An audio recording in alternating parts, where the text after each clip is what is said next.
வணக்கம். வளமயஸ் அகாடமில இன்னைக்கான அடுத்த கரண்ட் அஃபேர்ஸ் என்னன்னு பார்த்துலாம். ஸோ ரீசெண்டா நியூஸ்ல பார்த்திருப்பீங்க, ஆம் ஆத்மில இருந்து ஒரு 7 பேர் வந்து பாஜகவுல போய் இணைஞ்சிட்டாங்கன்றது.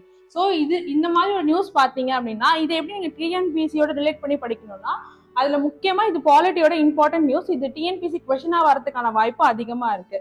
ஸோ இதோட பேர் என்னன்னு பாத்தீங்கன்னா ஆன்டி டிஃபெக்ஷன் லான்னு சொல்லுவாங்க, கட்சி தாவல் தடை சட்டம் சொல்லுவாங்க. ஸோ இப்போ கொஸ்டின் ஏரியான்னு பாத்தீங்கன்னா 7 எம்பிகள் போனதை பத்திலாம் உங்களுக்கு கொஸ்டின் வராது, அந்த சட்டத்தை பத்தி ஒரு கொஸ்டின் வரதுக்கான வாய்ப்பு இருக்கு. ஸோ அந்த கட்சி தாவல் தடை சட்டத்தை பத்தி முழுமையா நம்ம பார்த்துடலாம். ஸோ ஆன்டி டிஃபெக்ஷன் லா பத்தி ஃபுல்லா பார்த்துடலாம். ஸோ ஆன்டி டிஃபெக்ஷன் லான்றது வந்துன்னா இந்தியன் பாலிட்டியில வந்து பாத்தீங்கன்னா உங்களுக்கு 10th ஷெட்யூலுக்கு கீழே வருது. ஸோ இது எந்த கான்ஸ்டியூஷன் ஆக்ட் மூலியமா உள்ள வந்தது பாத்தீங்கன்னா 52nd கான்ஸ்டியூஷனல் ஆக்ட் 1985ல உள்ள வந்திருக்கு. அண்ட் வந்து இதோட முக்கியமான அம்சங்கள் என்னன்னு பாத்தீங்கன்னா, இந்த மாதிரி பொலிட்டிக்கல் பார்ட்டி ஒரு பார்ட்டில இருந்து இன்னொரு பார்ட்டிக்கு வந்து நம்ம ஜெயிச்சதுக்கு அப்புறமா மாறுறாங்கல்ல, ஸோ அந்த மாதிரி இதை வந்து தடுக்கணுன்றதுக்காக தான் இந்த ஆன்டி டிஃபெக்ஷன் லா வந்து கொண்டு வந்தாங்க.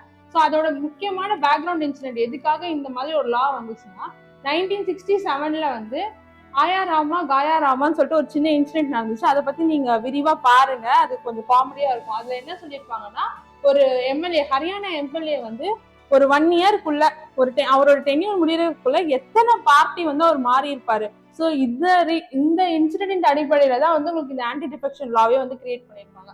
ஸோ இந்த மாதிரி ஆன்டி டிஃபெக்ஷன் லால என்னன்னா டிஸ்குவாலிஃபிகேஷன் கிரவுண்ட்ஸ்ன்னு பாத்தீங்கன்னா, ஒண்ணு அந்த பார்ட்டியில இருக்க மெம்பர்ஸே வாலண்டியரா வந்து எனக்கு இந்த பதவி வேண்டாம்னு சொல்றது.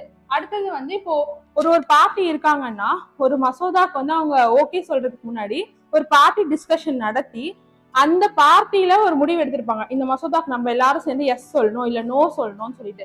அதுக்கு எகெயின்ஸ்டா யாராச்சும் போய் ஒரு ஓட் பண்ணாங்கன்னா அவங்க டிஸ்குவாலிஃபை ஆகுவாங்க. ஒரு இண்டிபெண்டன்ட் மெம்பர் வந்து வேற ஒரு பார்ட்டிக்கு போனாலும் அது டிஸ்குவாலிஃபை ஆகப்படும். அதுக்கப்புறம் வந்து ஒரு நாமினேட்டட் மெம்பர், இப்போ எலெக்டட் மெம்பர் ஒருத்தவங்க இருப்பாங்க, நாமினேட்டட் மெம்பர் வந்து ராஜ்யசபால இருப்பாங்கல்ல, ராஜ்யசபா லோக்சபா ரெண்டுத்துலயும் நாமினேட்டட் இருப்பாங்க. அவங்க 6 மந்த்துக்குள்ள வேற கட்சி அவங்க மாறக்கூடாது. ஸோ அந்த மாதிரி இருந்தாலும் டிஸ்குவாலிஃபை ஆவாங்க. வேற இதுல வந்து எக்ஸப்ஷன் மர்ஜர் ரூல்னு ஒண்ணு கொண்டு வந்தாங்க. அதாவது என்னன்னா, ஒரு 2/3 ஆஃப் த பார்ட்டி மெம்பர்ஸ் வந்து ஒரேடியா ஒரு கட்சிக்கு போயிட்டாங்க, வேற கட்சிக்கு மாறிட்டாங்கன்னா அது வந்து டிஸ்குவாலிஃபிகேஷனா கருதப்படாதுன்றது வந்து சொல்லியிருந்தாங்க. ஏர்லியர் வந்து 1/3 இருந்தது, இப்போ வந்து ரிமூவ் பண்ணிட்டாங்க. எந்த அமெண்ட்மெண்ட் ஆக்ட்ல பார்த்தீங்கன்னா 91st அமெண்ட்மெண்ட் ஆக்ட்ல வந்து அதை ரிமூவ் பண்ணிட்டாங்க.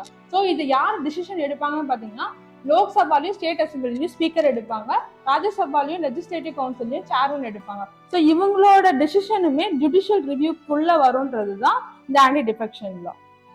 தேங்க்யூ.